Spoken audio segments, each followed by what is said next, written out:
Coming up tonight on YCU, slick roads cause spinouts on I-89. Dartmouth College's interim president is heading south to be a chancellor at another school.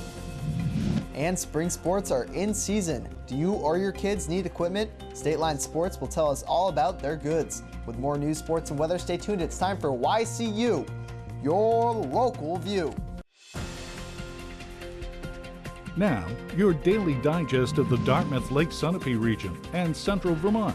News, sports, weather, public affairs, and all that's happening in our area. The news on YCU, your local view. Hello and welcome to YCU. I'm David Carmichael. Several spinouts were reported this morning on Interstate 89 in New Hampshire. Snow, sleet, and a wintry mix fell across the state throughout the day, leading to slick roadways. Drivers are urged to use caution on state roads during the storm. The precipitation is expected to taper off by Saturday morning.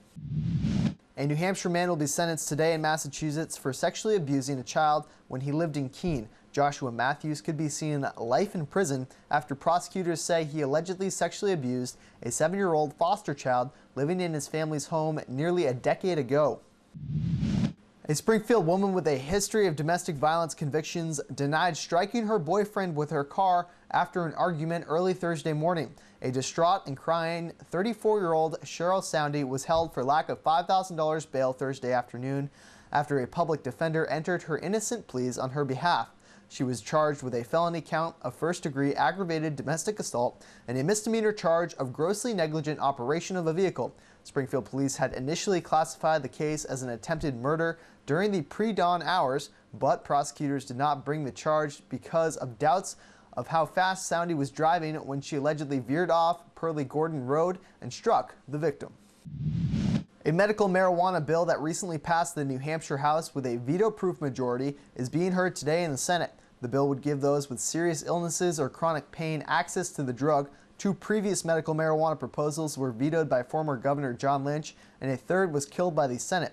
Senate Republican leader Jeb Bradley said that the bill is likely to see significant changes in the Senate, but he believes there is support for it to pass. Governor Maggie Hassan said that she would support a tightly regulated medical marijuana bill.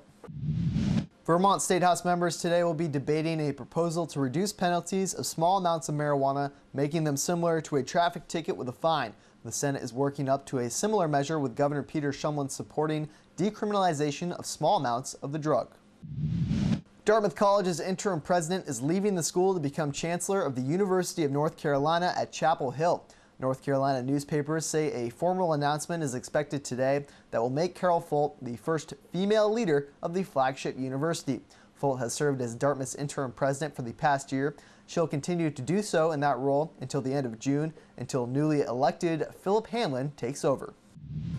And speaking of college presidents, after the break we'll hear from the Colby Sawyer president and an art professor that teaches there. The YCU News continues in a moment.